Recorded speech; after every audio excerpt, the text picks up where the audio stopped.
fired up. Just do your thing here, bud. Nobody's any better at this than you are. Have fun, take a deep breath. Give them hell at the end. Good luck to you. Fight like hell like we do every week. You are the best here. Brett, be affirmative. You told me to get on. Info. Ready. Ready. Go slow. Green, green, green. Lock it down, lock it down. I'm destroyed, and I just got drove through like 6 times on the 14th. What the f*** is he thinking? That is the stupidest thing I've seen in my career. Literally. Everything you described is accurate. Haven't even finished the second stage yet. Half the field's wrecked. Hell yeah. 11 got it. Proud of you there, Matt. Good job, pal. Thanks, man. Good job all day. Great work, my man. Great work. Keep putting yourself in position, we'll win our share, right? We got one back today, brother. Good job. Therefore, great job, guys.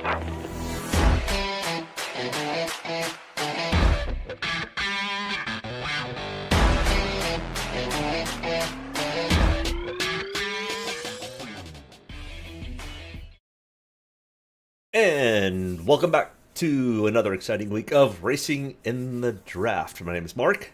Thank you for joining along tonight for a breakdown of tomorrow's Cup Series race at Watkins Glen.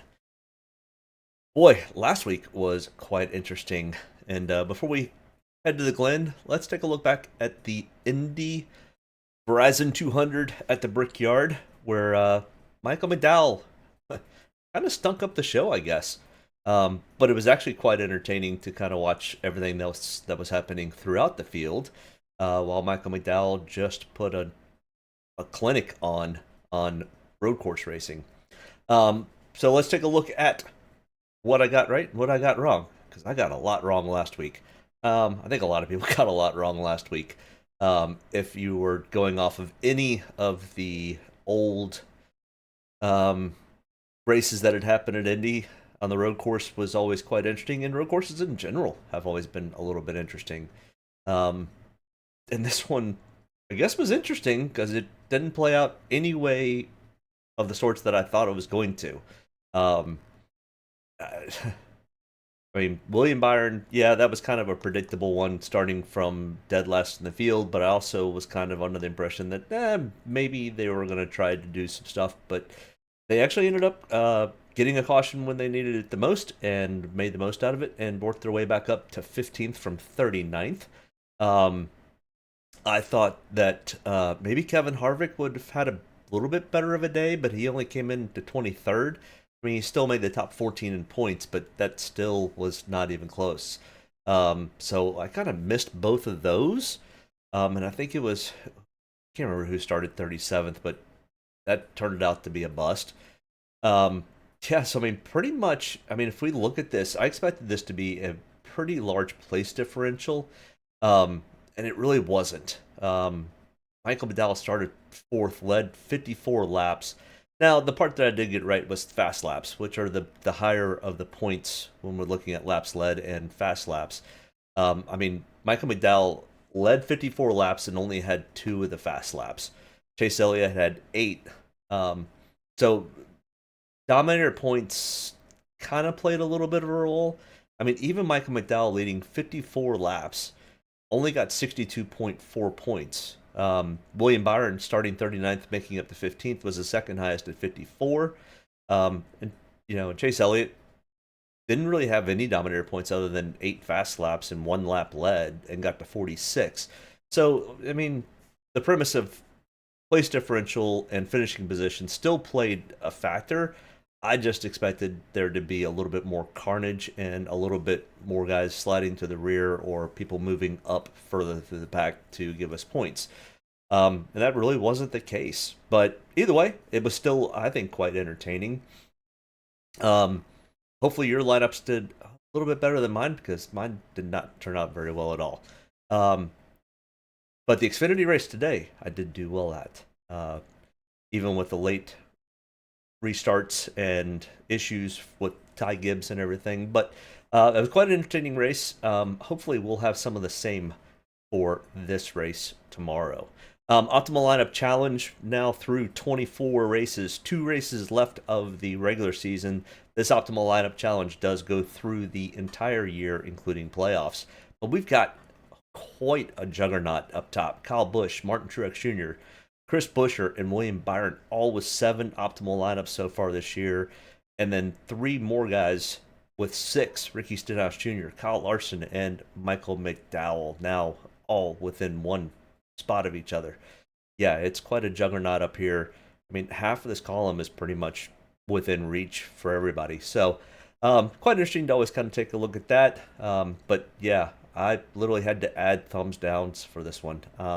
Sorry about that. I was not expecting the race to turn out the way it did. So, yeah, when I get them right, I get them right. When I get them wrong, I get them wrong. And I got last week pretty wrong. So, did not see that one being played out. First time since 2012 or 2013 we had a race with only 1 caution. It was Auto Club in 2012, I think is what I remember hearing or seeing. But yeah, pretty crazy. I do not expect to see the same for tomorrow. Now, I don't think we're going to have a caution-filled race by any means tomorrow. I think since we don't have stage breaks, I think we're probably looking at maybe 3 cautions, max of 4. But I think we'll definitely see at least 2, maybe 3. Now, there's not really going to be any weather in the area, so that won't be an issue. We won't have to be worried about changing tires and those types of things. So hopefully we'll just have a good, clean weather, an uneventful weather race for tomorrow.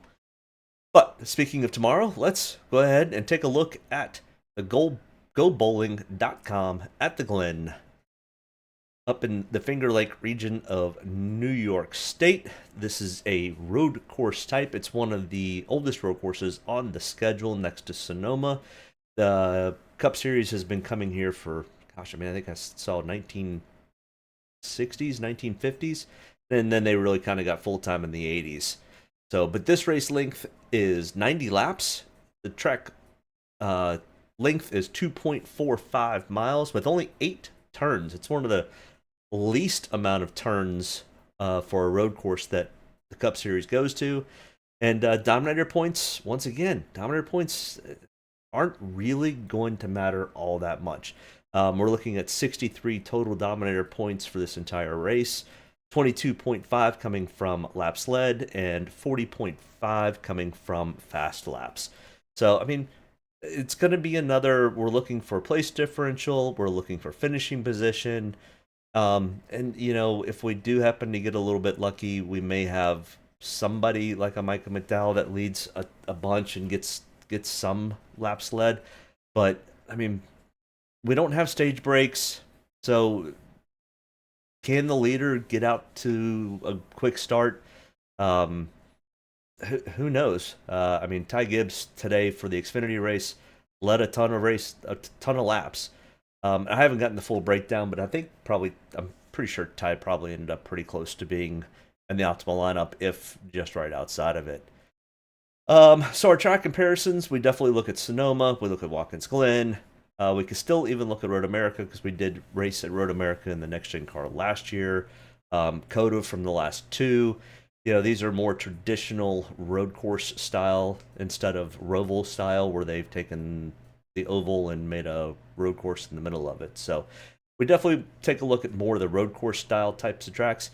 Watkins Glen is one of the fastest. It's also one of the shorter tracks that they go to when it comes to road courses. Either way, the real reason we are all here is to talk about the drivers and their stats and practice and qualifying and all that fun stuff. Who do we want to target? Who do we not want to target? The most expensive guy on the board, Chase Elliott, at $11,000, which really isn't that bad of a price. It's a little pricey, but it's not bad. Not for a Chase Elliott who has 2 wins in the last 4 races here. I guess I didn't put that on there. I knew I was going to find a typo, but usually I have 2 wins here. So let's break this box down. I do this every week, at least for the first box, and then we kind of go through a summary of everyone else. So as we see here, Chase Elliott, $11,000 on DraftKings. His starting position, he qualified in 15th. Then next here in the parentheses in the gray is his practice laps. So he was 7th on single lap practice speed. He did 10 laps of total practice because they only have 20 minutes. He did not do a 5-lap consecutive average. I think 28 of the 36 guys got a 5-lap consecutive average. That is when they go out, they run 5 consecutive laps without coming into the pits for adjustments. And that gives us kind of an idea of what the fall off is for tires and track conditions and those types of things. After watching the Xfinity race, it does not seem like tires are all that crucial here at this track. But fuel mileage definitely kind of played a role in the Xfinity race. So the Cup race is only 8 laps longer. So it'll be interesting to see how that plays out. And then down here on our next line is some of the more recent stats at this road course and similar road courses, because the next-gen car is quite different than the last generation of cars. We look at Watkins Glen for the last 2 races, which was 2022 and 2021. Now, remember 2021, we still were racing the last generation of car. And then in 2020, we skipped because of COVID. We also are looking at Circuits of the America, COTA, and earlier this year, the Indy road course from last week, and the Sonoma race out in California earlier this year. So those are the 5 tracks that we put into this little area here. And when we look at that, Chase Elliott has 4 total starts out of those 5 races. And he's got 4 top 5s, 4 top 10s, and 4 top 20s. So every time he has finished in the top 5 for those races, he's got a 52.4 Draftkings average and a 3.3 average finish. No wonder he is the highest priced guy on the board. He finished this race last year, so this is the last race at this track, which was last year. They only race once a year here. He finished in 4th.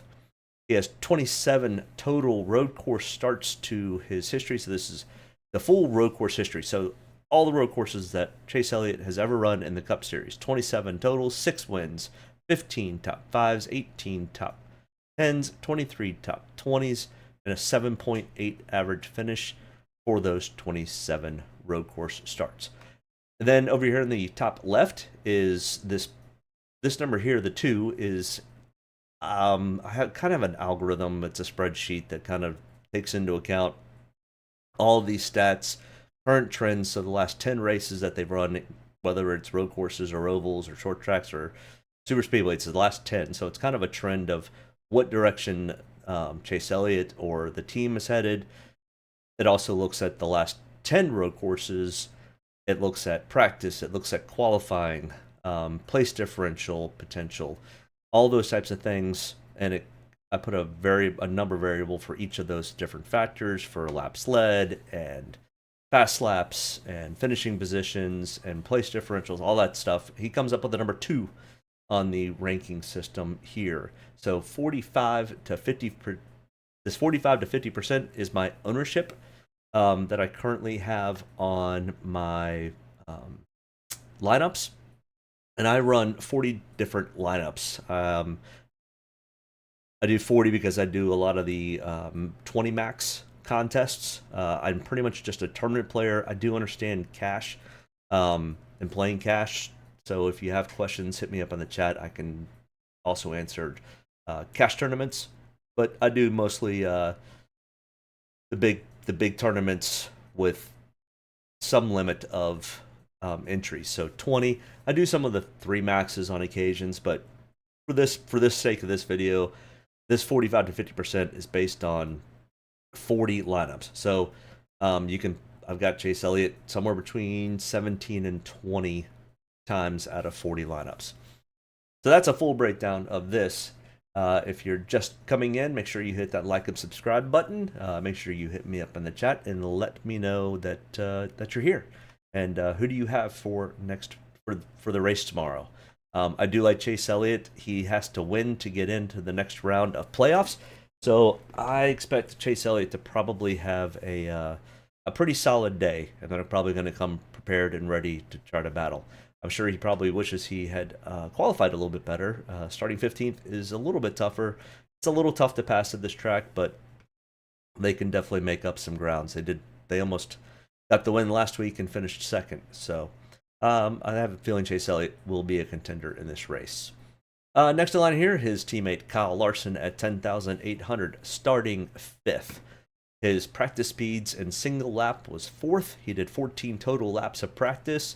He was 3rd on 5-lap consecutive average, so no real fall off on speed for Kyle Larson. He was able to maintain a top 5 in practice and goes out and qualifies 5th. So pretty good starting spot for Kyle Larson. And Kyle Larson is the winner of this race last year and also the winner of this race a year prior.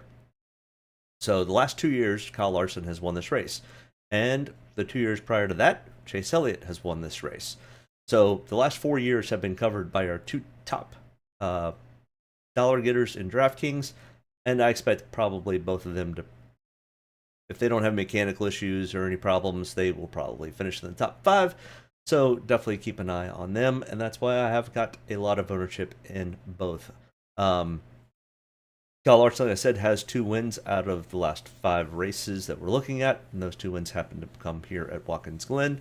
He's got a 6.4 average finish, and he's got 30 total road course starts with 3 wins, 8 top 5s, 13 top 10s, 21 top 20s, and a 13.9 average finish. Not quite as good as Chase Elliott, but still very, very respectable.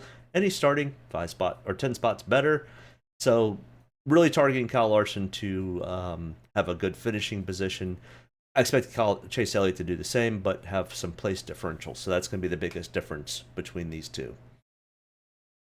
Next in line here, Martin Truex Jr., 10,500, starting 19th. Oh, this is so reminiscent of 2 years ago when literally these 3 guys would be battling 1st, 2nd, and 3rd at both here and Sonoma before they started adding other road courses into the mix. These guys were the 3 big contenders at road courses, so it's kind of interesting to see them all back at the top of the heap again, at least in pricing. 10,500 for Martin Truex Jr. Yeah, he kind of missed his qualifying a little bit, but it shows that he probably was at about that speed for practice also. So he started 19th, he practiced 19th, he was 18th in 5-lap consecutive average. So pretty consistent, but that's a little strange for Martin Truex Jr., even though out of the road courses, Martin Truex Jr., this is not really one of his best road courses. Sonoma's really his best road course. But he still typically does fairly well here. He did have a 23rd finishing spot last year, but if you remember, Toyota really was bad at road courses last year. They have improved that greatly so far this year, so I expect Martin Truex Jr. to end up having a fairly decent day. Do I think he gets up in battles for a top 5? Potentially. But, I mean, honestly, if he could finish 6th, that's 13 spots of place differential. It's a good finishing position. And if he happens to have some fast laps in between, that'll be enough to get us close to being in that optimal lineup that we're looking for. I have him in 40 to 45% of my lineups. He does have 1 win, which was at the Sonoma road course earlier this year. Out of the 5 tracks we're looking at, a 10.2 average finish. And out of the 46 total road courses that he's run, he's got 5 wins and a 15.4 average finish. All right, next in line here, Tyler Reddick, 10,300, starting in 8th. He was 10th in single lap practice speed and 7th in 5-lap consecutive average. He does have 1 win, which was at the COTA Circuits of the America earlier, the first road course they went to this year. He did get a win. He's got an 11th place average finish, a pretty good average finish. He finished 7th in this race last year.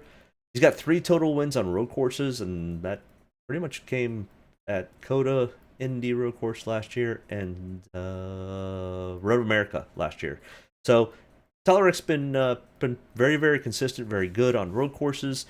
Starting 8th, he was 10th in single lap practice, 7th in 5-lap consecutive average. I expect Tyler Reddick to have a decent day today. Toyota and Chevy pretty much have really been much more dominant on road courses than the Fords. Now, Michael McDowell running a Ford did win last week, and I expect Michael McDowell to probably be very quick again this week. So I expect some Fords to probably get up there and contend. There's just only going to be a handful of them, in my opinion. So it's pretty much going to be Chevy and Toyota towards the front of the pack. At least that's what we kind of saw in practice and qualifying. But I've got 15 to 20% ownership in Tyler Reddick. Christopher Bell, $10,000. Starting 7th, he was 5th in single lap speed in practice. He did 10 total laps, and he was 8th in 5-lap consecutive average. So not bad. His finishes have not been superb on road courses. They've been good. A 12.8 average finish over those last 5 races that we're looking at. He finished 8th in this race last year. He does have 2 road course wins. Those came on at the Roval, which is a little bit different than the traditional road course, but still pretty consistent on road courses. Starting 7th, I don't love the starting spot for Christopher Bell. I think it's kind of one of those that I expect Christopher probably to finish about where he starts. And as that's probably going to be good enough to be just outside the optimal lineup, I'm not sure, unless something strange happens and he's able to get a lot of fast laps and lead some laps, which is very unpredictable at road courses. I expect Christopher Bell to probably be like on the Draftkings points side, probably 10th, maybe 11th in points, which is still a pretty good day. So, and if he happens to have a little bit better of a day, it's okay. I do have 15 to 20% ownership in him, and he comes in ranked 5th. All right, next grouping here, we've got Kyle Busch, 9,800, starting in 9th. Yeah, good practice speed. 8th in single lap, 6th in 5-lap consecutive average. He just has not, he's been very inconsistent on road courses recently. Even last year, he finished 32nd. He was driving the Toyota car with Joe Gibbs Racing, and as I said earlier, Toyota's really struggled last year, so you can kind of chalk that one up to just a bad year for Toyota and road courses. But Kyle Busch has a 15.2 average finish, 3 top 5s, 3 top 10s, 3 top 20s at the 5 races that we are looking at. He had a pretty good run at, I think it was Coda and Sonoma. He did not have a good race last year here or last week at Indy. So a little inconsistent for Kyle Busch so far on road courses this year. We'll see if he can hold up his practice speeds. I don't have a whole lot of ownership. His inconsistency has got me a little scared. And then after he didn't perform super well today at the Indy at the Xfinity road course race here at Watkins Glen. Now, part of that was out of his control. He did lose 3rd gear, so that makes it kind of tough when you're trying to downshift and upshift on restarts. So Kyle Busch did end up falling out of the race and having a kind of a lousy day. He was running top 10, top 15 when that happened. So I expected him to do a little bit better than that, and it just didn't come to fruition. So not sure if that's kind of an indication of where Kyle Busch is at for road courses currently to this point.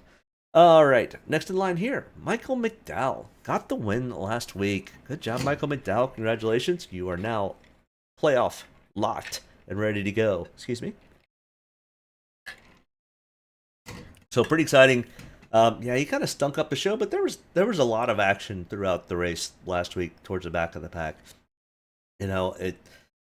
It kind of sucks to have an off week when it comes to Draftkings, but it was still pretty exciting to see Michael McDowell win, have his whole family there, and get himself locked into the playoffs. So congratulations to Michael McDowell.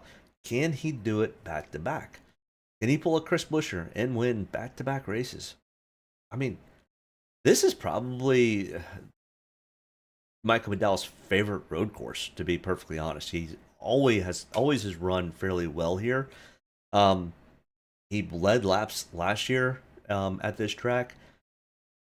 I expect Michael to probably have another pretty good day. I've got him in 15 to 20% of my lineups. I wish I could go a little bit heavier on Michael, but I do expect Michael to have another solid weekend this weekend.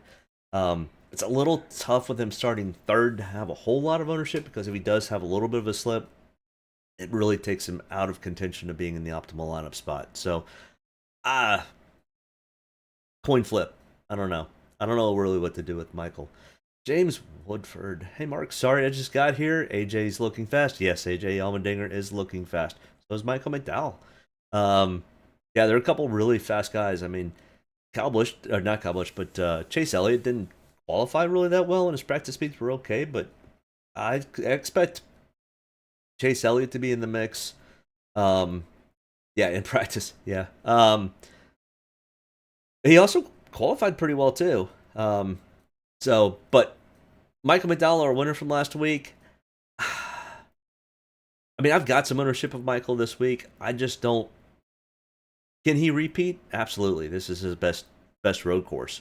But you've got some guys that are really, really hungry to get a win to get to the next round, to get to the chase. So I think we're going to see a lot more aggression this week, and the track's a lot faster, and the braking zones are a little different. So Michael McDowell is fully capable of winning this race. It's just going to be tough. I mean, you've got a Daniel Suarez that's really hungry, that performed really well last week. But I tell you what, Trackhouse this week and does not look like the Trackhouse did last weekend.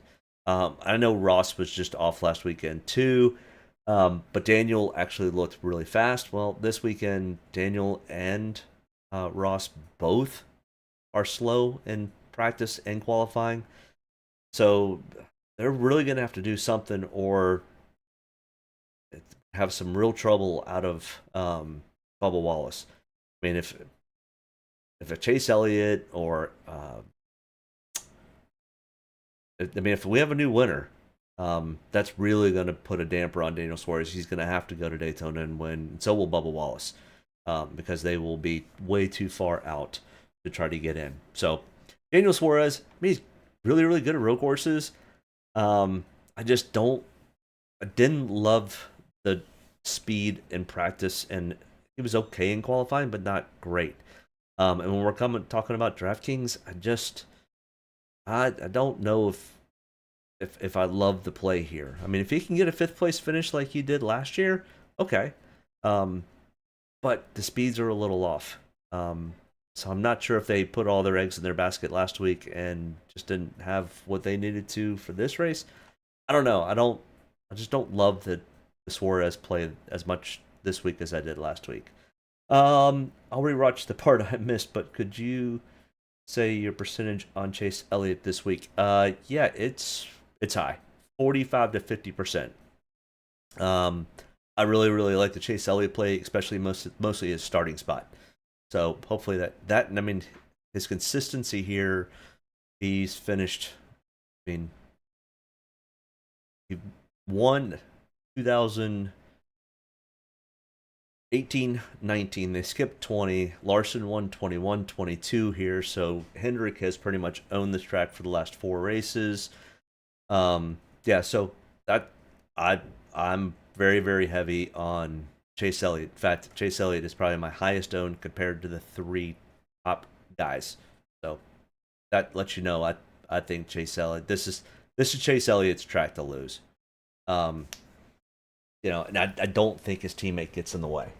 Now, I'm not saying Larson's going to pull over and let him win by any means, but he might. I mean, it's a big deal. And I think it's a big deal for the sport to have Chase in it. I hope he doesn't do something like that. I hope he wins it on his own merits. And he's very capable of doing that. AJ Allmendinger, 9,300. He's another one. Stealth Classic C, hello. Just found your channel and dropped a sub. Trying to learn NASCAR DFS. Well, I appreciate you tuning in. Stealth Classic Z. What do you want to know?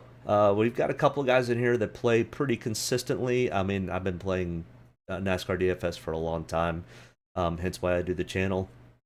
But yeah, if you've got questions, it takes some getting used to playing NASCAR DFS, because it's not strictly you're not looking for finishing positions as much as you are potentially place differentials, laps led, and fast laps.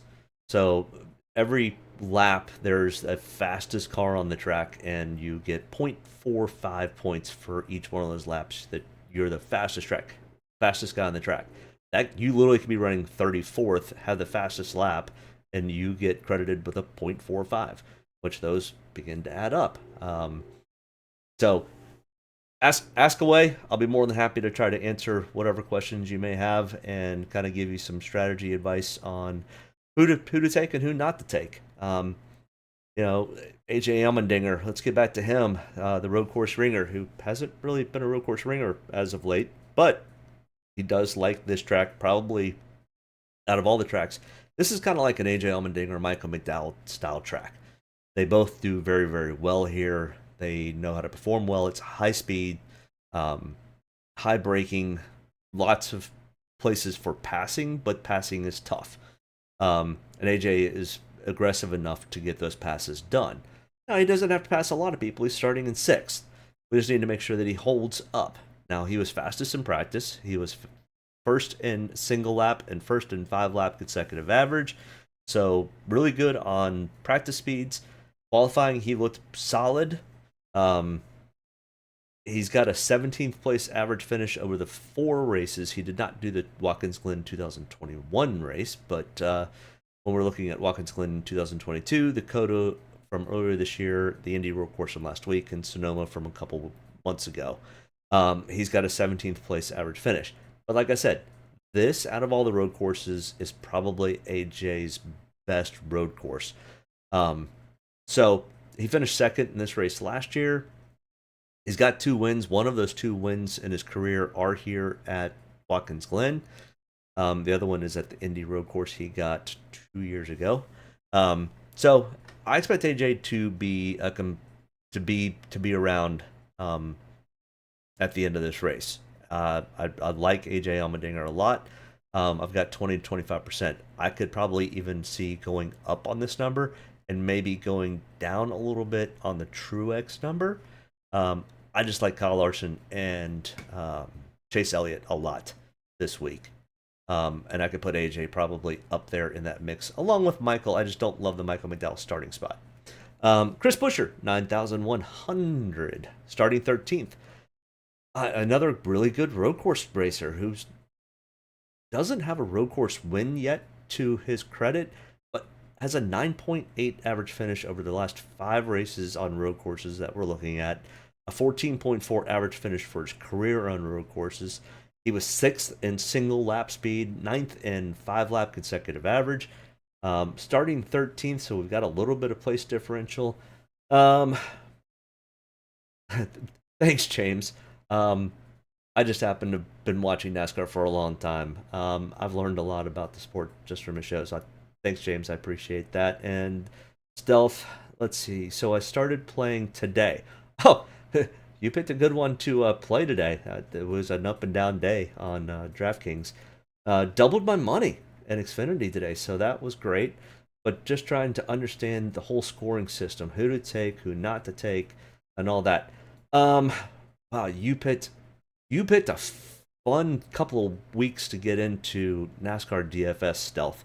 Road courses are a little unpredictable. We don't have a whole lot of laps that they run, so you don't have dominator points. It's mostly place differential, which is you get a point for each position you improve from your starting spot. You get 0.45 points for each fast lap. I think you were here when I talked about that. You get a quarter of a point for each lap that you lead. So, I mean, there's only 90 laps. So there's only... Here, let's go back real quick since there's only a couple of people here watching. I know some other people will tune in later. But up here, so Dominator points. So there's 63 Dominator points. Laps led of 22.5 and fast laps of 40.5. And we'll look real quick at... So here is last week's Indy road course race. Michael McDowell, the winner of the race, only had 2 fast laps. So he only got 0.9 points from fast laps. He had 54 total laps led. Quick math. I can't even figure that out right now. But because he finished first, that's 45 total points. So he gets 45 points for finishing first. Now, the breakdown that I've got, my spreadsheets probably show it even better. So bear with me one quick second. All right, let's go. Yeah, let's look at this real quick. Let's see if I can. This is gonna be big enough for everybody to see or not. Let's see if I can zoom in a little bit here.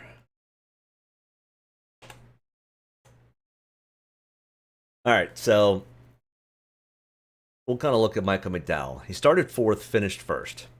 He had 2 fast laps and laps led, and they did a total of 82 laps. So if we kind of scroll over here and we look at points breakdown. So you've got finishing position. So if you finish in 1st, you get 45 points. He got 0.9 for fast laps. He got 13.5 for, for leading laps. And then he got 3 points for place differential. So he got the 45 points for the win. And because he started in 4th and finished in 1st, it's a 3-spot difference. So you get a point per spot difference. That's why if you look at, we'll come down here and look at William Byron. So William Byron had no fast laps, did not lead a lap, but he had 25 spots that he gained. He started 39th, finished in 14th. So if we come over here, he got 29 points for where he finished the race, and then he got 25 place differential points, so a total of 54 points, which when we look at it is the second highest points. So finishing 15th and getting the second most points. So hopefully that helps kind of break this down for you. And I always break down each week what we did the prior week, the optimal lineup, and then the other, whatever it is, 8 guys, or girls, if there happen to be a girl in this, but the 8 drivers and where they finished up with points, and then how well I did. So like I missed the Tyler Reddick call, I missed the Austin Dillon call. I'll call myself out when I make a mistake and I mess up, and then I have the optimal lineup breakdown. So if a driver makes it into the optimal lineup, I just keep track of them and kind of call it the optimal lineup challenge. So just something fun I do. Hopefully that helps. If you got questions, continue to ask. I'll do my best to try to break down what it is we're looking at and what you're looking at. But back to this. We talked about AJ, Chris Buescher. I think we talked about Chris Buescher also. I've got Chris Buescher in 25% of my laps, kind of like AJ. I like AJ a little bit better than I like Chris Buescher, but we have, what is that, 7 spots of place differential potential. I really honestly, I think this race is a Chase Elliott, AJ Allmendinger, or potentially Kyle Larson. Denny Hamlin, $9,000, starting from the pole. 11th in single lap practice speed. He was 10th in 5-lap consecutive average. I don't like this starting spot for Denny at all. I know he was fast, but I mean, as anybody could probably tell you, and Stealth, you're new here, I don't like the pole sitter because it typically is nothing but downside. There are a few tracks that I don't mind the pole sitter, especially somebody like a Kyle Larson at a Las Vegas, or a Kyle Larson at, or like a Martin Truex Jr. at Dover. Those types of scenarios, if they're starting from the pole and they were fastest in practice and they've got great history there, I don't mind taking the pole sitter from there because you're gonna get you're running more laps. So they're running 267 laps. So you get actual dominator points really mean something at those types of tracks where we don't run enough laps for dominator points to fall in to be really a consideration. James says, I like Harvick. It's hard this week. Yeah, he's starting 33rd, but SHR is just looks like crud. And he did not make the optimal lineup last week. I think Harvick is kind of that's a tricky pick. I have him in some lineups. We'll get to him here in a minute, so we'll discuss the Harvick thing here in just a second. William Byron, 8,800. I mean, William Byron from starting dead last on the field last week, moving his way up to 15th, for not really being a road course racer, was pretty darn good. The problem is, he's going up against some guys that are way better at road courses than he is. Not saying he's bad, but he's also got, what, 3 or 4 wins on the season. He's locked into the playoffs. Martin Truex Jr. is pretty much a lock for the season championship. So William Byron's just kind of going out there trying some stuff. Now, we get some funny cautions and a long strategy that's getting played out. William Byron's going to roll the dice and do something different than everybody else, which could cost you, especially starting in second. I didn't all-out fade William Byron like I did Denny Hamlin, but I do not like the starting spot for William. I think he has a potential to lead some laps, but I don't. I mean, look, we've got a 12.2 average finish, only one top 5 in his career on road courses. I just don't love the play. So I don't love the William Byron play. He was fast. I just don't think it holds. I don't think it holds up in the long run.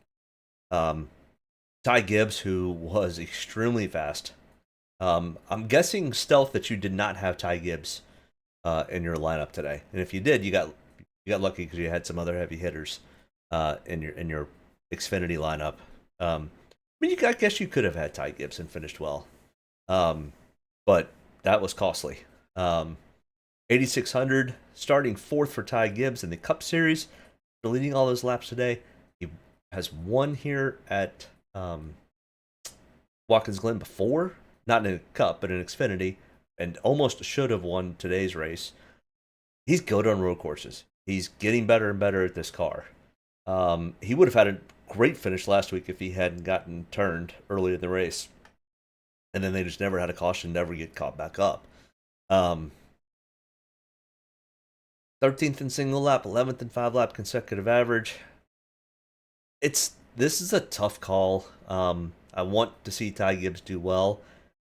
But I think he's swimming in the deep end, and so is William Byron against some guys that run road courses really, really well. Not that Ty doesn't. Ty's still kind of getting used to this next-gen car. You did not have him. Okay, good. You had Bowman, Nemechek, Austin Hill, Chastain, Ryan Sieg, and Weatherman. Where'd Weatherman finish today? I know at one point he was leading the race, and that was just due to a caution coming out and him deciding not to pit. He got flat run over. The Bowman call was a good call. I know Bowman had an issue there on that last caution. So, were you playing a cash game, or were you playing in a big tournament? Or were you playing? I'm guessing you understand when I say, were you playing in a cash game or in a tournament game? Were you playing a double up or a 50-50, or were you playing in a big tournament type style? I'm just curious what style you're playing to get used to how this is played. So, as much as I want Ty Gibbs to do well, I don't know if this holds. Especially since I've kind of already laid it out for AJ and Chase Elliott and Kyle Larson and Truex probably to have decent races. The basket's getting kind of full, and I don't think Ty Gibbs fits in that basket, at least for me. He might for you, and I don't have necessarily a problem with Ty Gibbs. I just still don't think he's quite there yet with this car. When he gets there, it's going to be trouble for the field. He's going to end up being another Kyle Busch, is really what's going to, and I've said that for 2 years now. When this guy gets this car figured out, it's going to be trouble for the field. Are you all worried about Martin Truex Jr.'s speed this week? Out of the 3 top guys, yes. I don't think he necessarily has the speed that AJ, Chase, or Larson have at this track. You did a cash $15 entry tournament style. Nice.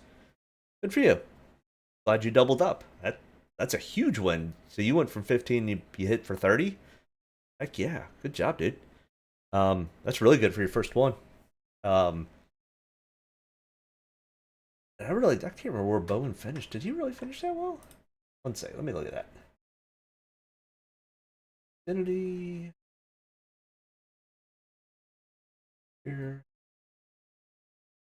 I literally just watched the race, but I couldn't remember where everybody was finishing because I wanted to get all this information done and finished up. Bowman finished in 9th. Weatherman finished 13th. Okay, that's a good place differential because he started 33rd. So we'll just pull this up over here.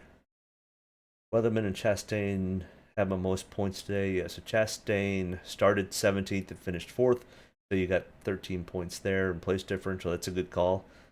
The problem with the Chastain I was nervous about was because he's literally he keeps switching cars. I mean, he's been running the 91 a lot, but it's not, he's not as consistent as he is in the one car. What else did you have? Nemechek. Oh, Nemechek almost got bit when they made him come in, but he ended up finishing well. Yeah, he made up 6 points, 6 spots there. Ryan Sieg, I had a lot of Ryan Sieg. He was running really, really good until the end of the race. Yeah, he was the last car in the lead lap, but he was running much better than that. Is that everybody? Oh, Austin Hill. Yeah, Austin Hill, he was solid all day today. He slipped at the end though. Where'd he go? Down to 14th. Yeah. No, but good for you. That's a good haul for your first tournament. Yeah, I ended up I had $140 going, and I ended up finishing out with like 165. I ended up making like $25 today, so I'll take it. I didn't lose any money. That's always a win in my book. All right, back to here. Ty Gibbs, not that interested. I hope he does well. Austin Cindric. God, I just don't know what to do with Austin Cindric. He's kind of in the same boat as Ty Gibbs. He was really, really good in Xfinity on road courses, and he's been okay on road courses in the Cup Series. Just hasn't been as stellar. So I've kind of got him in the same boat as Ty Gibbs, other than he's got at least some place differential potential. I don't mind the Austin Cindric play. I don't love it, though. He was 12th in single lap practice. He didn't do a 5-lap consecutive average. I didn't put how many laps he ran, so I think he only ran 10. 13.7 average finish on road courses out of 13. There's not a whole lot to love here. I think it's kind of a finishes 11th or 12th. I don't know if that's enough to really play much of. And like I said, I've only got 10 to 15%. It's kind of like Ross Chastain. Starting 22nd, 21st in single lap, 14th in 5-lap consecutive average. He won the one, does not have 4 wins in road courses. I didn't fix that at all. I knew I was going to have a typo. I always do. You can ask James. I always have a typo somewhere. I found it. Let's see. Ross Chastain, out of the last 5, he's got a 12.8 finish. He finished 21st. I know those are correct. 12th, 21st in single lap practice. Something's off with Trackhouse again, and especially this weekend. We've got some place differential possibilities, so I didn't all out fade Ross, but I just something doesn't feel right with the Trackhouse call this week. Trackhouse Watermelon, yep. Yeah, I don't love the call this week on the Ross Chastain call. It's gonna be a setup. He's gonna be pretty heavily owned starting in 22nd. Although he didn't finish that great last week, so maybe not. Yeah, Ross has been he's been in the bathroom. We'll leave it there. I won't say what I thought I was gonna say for a second. Try to keep this PG much as I can. Alex Bowman, $8,000 in DraftKings, starting 18th.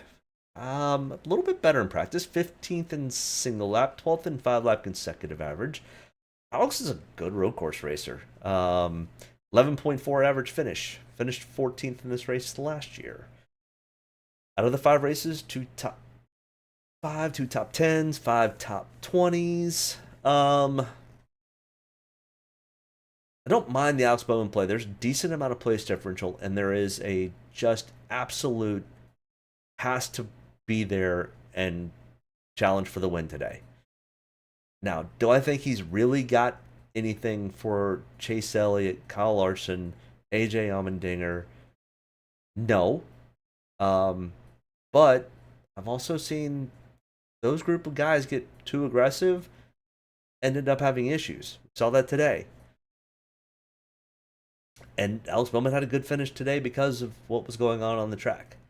You had a lot of beating and banging, a lot of people going off course, and next thing you know, Sam Mayer's there at the end. Now, Sam Mayer put some people out there at the end, but yeah, I don't mind the Alex Bowman play because there is some place differential, and there is just an absolute necessity for him to win to get in. Same thing can be said with Suarez, but if Suarez just has a decent day and Bubba Wallace does not have a good day, and we don't get a new winner, then Suarez can take over for Bubba Wallace. So I think there's still a safety play in play for Daniel Suarez where there is not for Alex Bowman. Alex Bowman has to go in. Can't point his way in. So I've got Alex Bowman 20-25%. Joey Logano. Oh, Joey's just having a rough go lately. He's better at this track than he is at Indy, but I don't like the play starting at 11th. Maybe if he were starting 18, 19, 20, I might, but I'm not sure I would play him much more than the 5 to 10% I've got him. I mean, he's coming in 20 in my ranking chart. He wasn't super fast in practice. He did finish 3rd here last year, but out of the 5 road courses that we're looking at, he's got an 18th place average finish. He's only got 1 win in the Cup Series on road courses of the 14.4 average finish. I don't think we get much better than I'm going to finish where I started type scenario with Joey Logano looking at all the data. Now, sure, do we have some attrition and things happen? Yeah, but I don't. If this thing plays anything out like it did last week, I don't see Joey Logano having a great day. Oh, here we go. Kevin Harvick. I have probably more ownership than I want in Kevin Harvick, and I expect Kevin Harvick probably to be 40 to 45% owned. He's one of the faster guys that are starting from the rear, or towards the rear. But he should be there. He was garbage in practice. 35th in single lap speed. 2nd slowest car on the track. What is going on with Kevin Harvick and SHR? They are what Toyota was last year on road courses. Garbage. Yeah, you put the toilet seat for Ross. Probably should be for Kevin too. Good Lord. Guy's last year and you can't give him a car to drive. Either way. $7,600. Starting 33rd. Yeah, there's a ton of place differential here. And I'm probably light at 30 to 35%. He's probably going to be in the 40s, maybe 45%. Like I said, he's one of the bigger names that's starting towards the rear. But I just feel like it's a catch-22. I think it's a setup. I don't know. Coin flip on what you do with Kevin. I wouldn't fade him completely, but I would not put him in I wouldn't put him in all my lineups by any means. I never do that with anybody. So, like I said, I've got 30-35% ownership. 13.4 average finish on road courses, 13.2 for his career out of 58. He does have a win here at Watkins Glen. So out of these 2 wins, one of them came at Watkins Glen, if that helps you at all. But he was still just garbage. Garbage, I say, in practice and qualifying.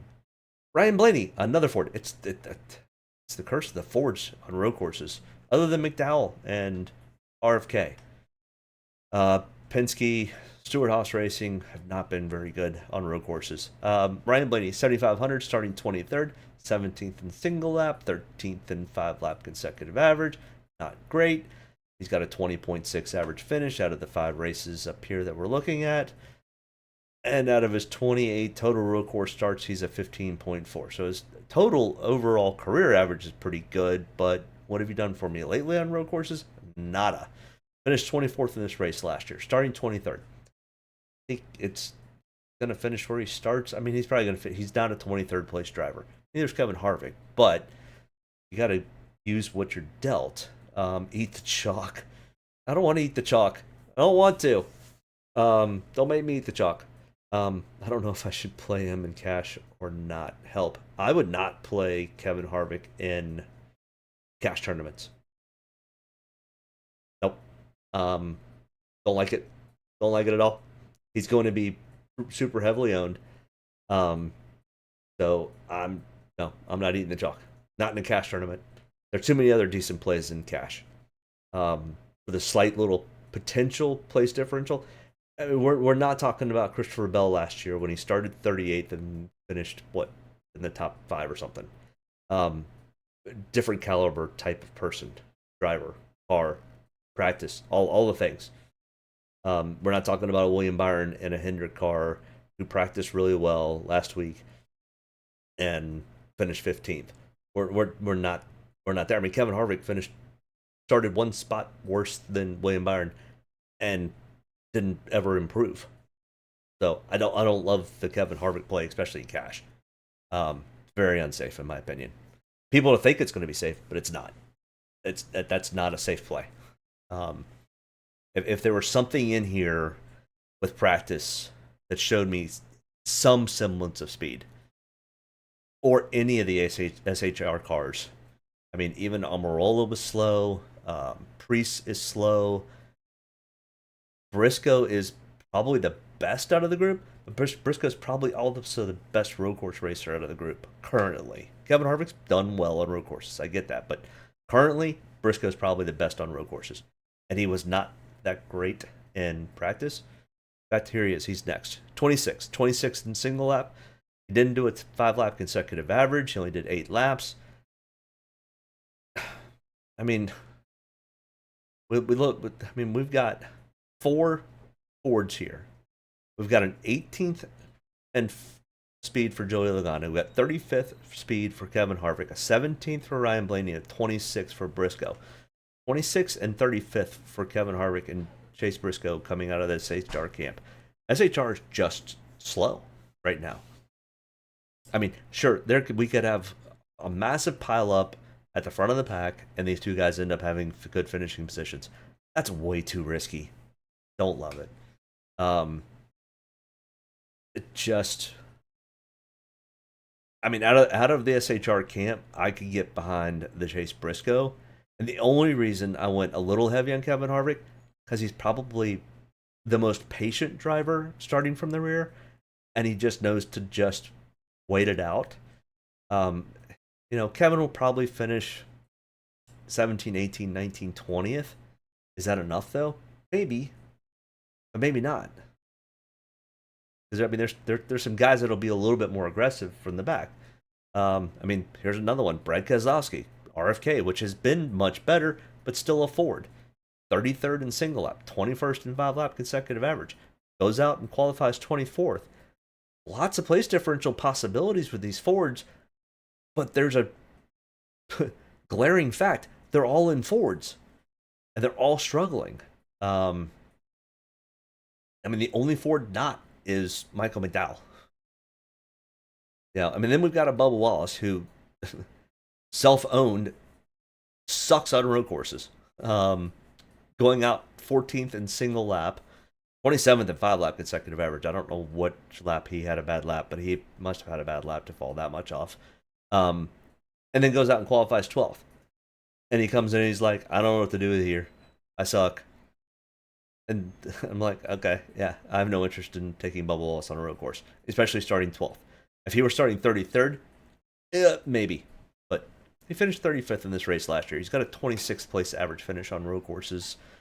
No interest. starting way too high up. And he needs to finish well. He needs stage points. I think he may get some stage points in the first stage, but after that, I think it's donezo for Bubba. Just my opinion. I mean, self-proclaimed. He says he sucks at road courses. Todd Gilliland, another Ford, once again. 29th in single lap, 25th in qualifying, 19th out of 28 guys in 10-lap consecutive or 5-lap consecutive average. I mean, at least he's partners with Michael McDowell, so at least we know the equipment's probably pretty decent. But I mean, we need some serious attrition and some serious issues to happen for these guys to end up having decent days. I just don't understand where Ford missed. And where did Eric Jones miss? I mean, 25th, I mean, this could be just a sign of some issues going on with Legacy still. But Eric's had some decent runs. I don't know. They're just really super inconsistent right now at Legacy, and it scares me a little bit. But he's coming out of the Chevy camp, and there was some speed with his teammate Mike Rockeford, whatever his name is, driving the 42. He was pretty quick. Now, he's also a road course racer. But Eric's finished well here before, 10th. But he was slow in practice. Qualified slow. And out of the last 5 road courses that we're looking at, 25.4. I've got a little bit more ownership with Eric, but not a much. Yeah. It's a coin flip here. This is risky too. This might be as risky as the Kevin Harvick play. Take that for what it is. Austin Dillon, 20th in single lap practice, 17th in 10-lap consecutive average. Okay. Starting 16th. Okay. Averaging 20th. 22.4 average finish. I think this is kind of you're going to finish where you started. And if there's a little bit of attrition, maybe improve to maybe a top 10. I'll call it now. Austin Dillon's going to be the guy to take next week. For some reason, this guy always seems to find a way to get into the playoffs. He's not there yet, so he might be the play next week. He's really good at Daytona. I think that's how he got in last year. Justin Haley, 16th in single lap. Did not do a 5-lap consecutive average. He has been coached and tutored under AJ Allmendinger, the road course ringer. Starting 20th, he led laps at Chicago. Joey Logano flat ran him over last week, so can't really compare to last week's finish. Starting 20th, I mean, I don't mind. This is a sneaky play. This is a great little tournament play, in my opinion. Other than he performed really well at Chicago, so he might still be on some people's radar, but he's kind of got this sneaky starting spot. And he has a tendency to run well, kind of starting from here. Yeah, thanks, Joey. Yeah. Don't get me started on Joey Logano. Not my favorite. I don't mind him. He's just not my favorite. So I like that Justin Haley played today, or tomorrow. Yeah, I mean, it's kind of just... yeah, I mean, for 6,100, I mean... If he gets up to 12th at 6,100, I'm okay with it. I do like the Ricky Stenhouse Jr. play a lot today. Probably a little bit more than the Justin Haley play. Starting 28th, was not real fast in practice. 24th and 22nd. 15.6 average finish. 15th last year in this race. He had an okay race last week. But he's just overall having a much, much better year. So confidence, momentum gets you a lot in this sport. So I like the Ricky Stenhouse Jr. play starting 28th. I mean, as you see, 25 to 30%. So I like this play and I like the next one. Even though it's a Ford and it sucks. Yeah, I like the Ricky Stenhouse Jr. play more than I like the Eric Almirola play. and I like the Justin Haley play than more than I like the Eric Almirola play, even though the percentages are about the same. But we're getting down into the ballpark of I got to take some of these guys down here, and which one of these guys is going to actually potentially do me better? I'm not saying Eric Almirola is the way to go, but Ricky, I like it. It's cheap, yes, and he's driving a Chevy and not a Ford. I'm probably hit too heavy on Eric Almirola, so I'll disclaimer. I will probably come off of that percentage. Just FYI, I'll move something around. I don't like it after sitting here talking and going through this. And this is why I do this also. Stealth, if you're still here, this is why I do this video. Number one, it helps other people out. Number two, it helps me process my picks. And then I go, you know what? I've got way too much ownership of this guy. And I'll go and probably back off. And I usually try to let people know. The only time I didn't really get a chance to let anybody know was the Chicago Street Course. It was just a cluster of a day, and I changed around, and I ended up doing pretty well. But yeah, I'm still here, just listening while building a lineup. Cool. If you got any questions about your lineup, let me know. Don't share your full lineup. I don't want anybody to ever share their lineups with anybody else. Now, if you want to, you can. You can't do something. I'm not that type of person. But yeah, I typically, that's why I give you a percentage and a range of who I'm running and how much I'm running of them, because it never really gives you a full indication. Now, I used to build I may do a lineup next week for Daytona, and it's usually a way off the wall lineup. Like I usually sometimes will take the guy starting 37th, 36th, 35th, 34th, and we'll just see how well it does. And I'd do it like in a quarter lineup or something like that, just to have fun. Never stats and percentages are the best. Gives me a general idea. That's what I do too. It's fun, and woman's getting drinks, so I can actually think. Yeah, cool. Speaking of drink, I'll take a drink now. Ryan Preece, Ford. 30th in practice, 30th in qualifying, and you average 26 on road courses. No thanks. Not interested. Yeah. Nope. No interest in Ryan Preece at 5,600. Mike Rockenfeller. This could be potentially a sneaky pick, but I'm not taking it. Not taking the bite. But this helps me with the Eric Jones potential, is that their speed in the legacy cars, can they adjust to it quick enough or have an early enough caution for Eric to get towards the front, or at least get a better position? My question is this an anomaly, or is this actually something that Mike's actually showing speed? He's a good racer, and he raced the Le Mans race in the Project 56 out of Hendrick. When they raced over there, he was one of the 4 guys that raced. So he understands this car. Starting 21st, though, when you have a 27th place average finish, that scares me. I don't have a whole lot of interest here.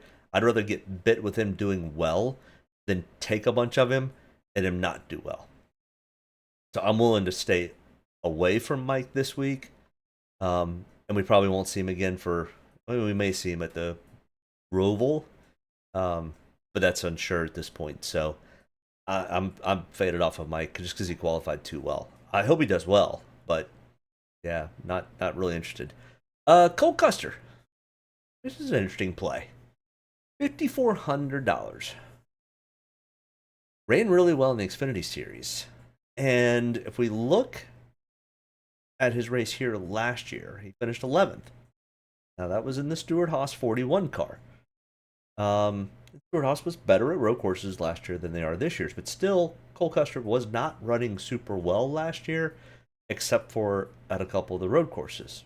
And he ran pretty well today in the Xfinity Series. So at $5,400, starting 34th, I'm taking some shots here because I need some cheap players. And Cole Custer fits that pretty well. Rick Ware has been putting more money and backing into their cars, and it's starting to show up.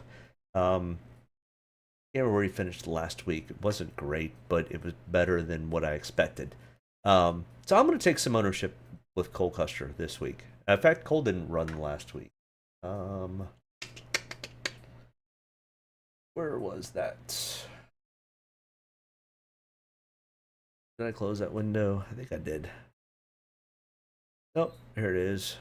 Let's see. Indy Road Course. We drove the 51 last week. And Rockefeller finished 24th. The Button, who finished 28th. That may have been who it was. Was not Lally, not Balicki. Yeah, I think it was actually Jensen Button who ran that car last week. Or was Jensen was in the 15th one, wasn't he? Was it no, Brody was in the 33. I don't know. I can't remember who ran that car last week. Oh well. But I like Cole Custer this week. That's kind of what I'm getting at. After me sitting here scratching my head. I like Cole Custer this week. And I know that the practice speeds don't show it. I know all this doesn't show it, but I gotta pick a horse to ride that's cheap, and I picked Cole Custer this week. It could bite me. Not taking Corey LaJoie, but good Lord, was he fast in practice and in qualifying. Too good, in my opinion. There's just way too much of a gamble with Corey starting that far up. I would love to see Corey LaJoie go out and win this thing tomorrow. That would be a bigger story than Michael McDowell winning last week. But I'm not willing to take that chance. Not starting 10th. There's just way too much risk there. He ran the ARCA race, and he was running pretty well. He was running top 3. But he's also running against 16, 17, and 18-year-olds. Take that for what it is. And he was in pretty good equipment. He wasn't quite in Venturini equipment, but he was in good equipment. And they still had a problem. That's all it takes is one little problem. Yeah, and I need place differential from these guys that are starting, that are $5,500 or less. And I don't like the play. I hope he does well. I'm not trying to say I hope Corey does bad. I hope Corey goes out and wins the race, makes a fool out of me. But I'm not willing to take the risk in Draftkings. Harrison Burton, 5,100. I've got a little bit of ownership in Harrison, not like I do Cole. Starting 32nd, 34th in single lap. Driving the Ford, though. I'm just saying there's something about the Fords this week. So not a whole lot of interest there. Not a whole lot of interest in Andy Lally starting 29th. And if Andy were starting 35th, 36th, 30, somewhere in there, maybe. But no, we're real interested in starting 29th. I don't think he finishes any better than there. Ty Dillon, you're starting shotgun on the field. Finished 16th in this race last year. On road courses, he's got a 26.3. I mean, heck, for 4,900, if you can get up to 26, I'll take it all day long. Saves me a ton of money. Ty is one of those who'll just roll around the back and let everything come to him. And the track's big enough, and he's quick enough on road courses that he's not going to get lapped unless he gets a penalty or he blows a tire or something weird. If everything stays neutral, he's going to stay on the lead lap and finish 26, which is I'm good with, or better potentially. So I'm willing to take the roll of the dice there. 5 to 10% ownership with Ty Dillon, and I've got a smidge. I think I've got like 2 lineups with Josh Balicki in it, to be honest.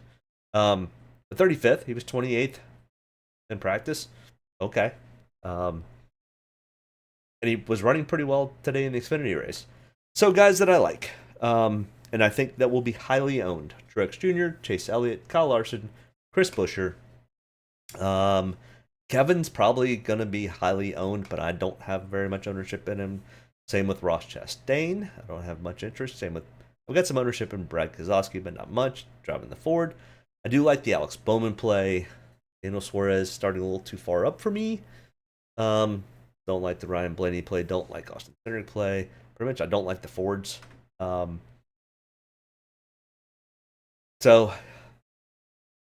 Stenhouse Jr. I like quite a bit. I like the Todd Gillen play, Cole Custer play. I like the Eric Jones play.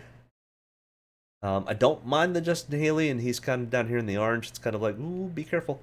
But be careful. But I think he's probably the best sneaky play out there tonight, or for tomorrow. I really honestly, I think this is an AJ Allmendinger. AJ on my list. I missed AJ. Oh, he's down here. He should be higher than that. I like the AJ. I like the Chase Elliott. I like the Kyle Larson play. I like the Truex Jr. starting in 19th. I think he might finish 5th, but that's enough. Especially if you play a Ty Dillon. Then you've got plenty of salary cap room. But let's look at Watkins Glen the last 2 years in optimal lineups. So, Stealth, if you're still here, this is kind of what I look at. So the two differences in this year. So 2022 last year was the next gen car. 2021 was not the next gen car. But so Christopher Bell started 38th. That was kind of pretty much a gimme. Yep, still here. Cool. Glad you're still here. So I do this every week too. So I show optimal lineups at least from the last 2 races at the track we're currently at, and then typically 2 races at similar style tracks that have similar laps. But 2022 in the next gen car, we had no dominators. So I considered somebody to be a dominator if they lead 30% or more of a race. Place differentials. So for the Watkins Glen race last year, there were 4 place differentials. So for me to consider somebody a place differential, they have got to gain at least 10 spots. So Christopher Bell, 38th to 8th. Joey Logano from 20th to 3rd. Eric Jones from 31st to 10th. And Cole Custer, 29th to 11th. So those are 4 place differential guys. Then there were 2 values. So I take anybody that's $7,500 or less, and I look to see how many showed up in the optimal lineup. Typically, it's 2 to 3. Sometimes it's more. Like next week, we could have 6, being Daytona. But 2 value plays. So under $7,500, Eric Jones and Cole Custer was $6,300 and $6,700. And then I look at who finished in the top 5 and how many of them did that. So we had Joey Logano finished 3rd, AJ Allmendinger finished 2nd, and Kyle Larson finished 1st. After that, everybody else finished worse. So that tells me we had some guys that finished worse than 5th that made the optimal lineup, but also I needed 3 people. So then we look at 2021, which is in the last gen car, and we've got 2 dominators, 1 place differential, 2 values, and 3 finish. So once again, this is kind of what I'm kind of looking at is like who, number 1, came from the back and what potentially got him there. It's like Anthony Alfredo from 31st to 26th. That's much more of a value pick. In fact, that's all that is. That is a value pick, saving money. And same thing with Austin Dillon. I mean, Austin Dillon started 16th to finish 15th and made the optimal lineup.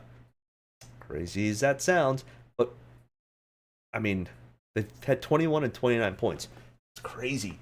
But because you had Kyle Larson, Denny Hamlin, Martin Truex Jr. literally take $30,000. They took 60% of the salary cap for 3 guys. You had to save money to get them in, and they were 63, 60, and 47 points. So, yeah, I mean, up here we had a 66 and a 62. Yeah, I mean, you're looking for guys that'll get you anywhere from 60 to 40 points.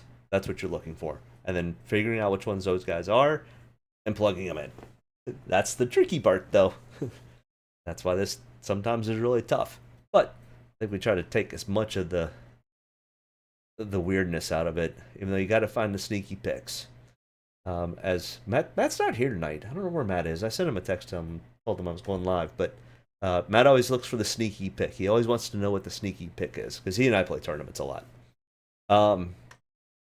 So then we look at Sonoma from earlier this year, which was 110 laps. So it's 20 more laps than what we're running tomorrow. And then Chicago at 78 laps. And that was a little bit on the strange side. But we had 5 place differentials at Chicago.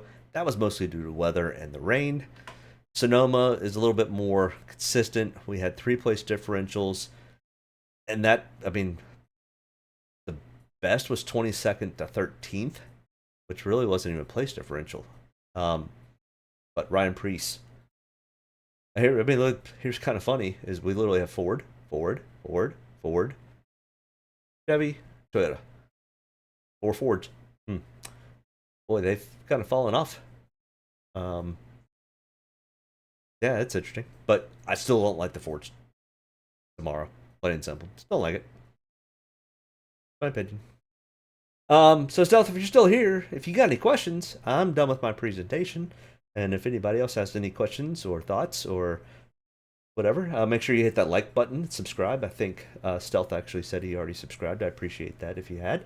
But Stealth, if you've got any questions, I'll be more than happy to hang out for another minute or two and answer anything that you got. You can also email me at mark@racinginthedraft.com. I'd be more than happy to answer.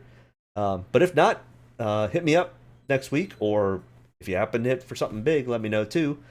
I'm at Racing in the Draft on Twitter. That's really the only thing I look at. James, you're more than welcome, bud. I appreciate you tuning in every week.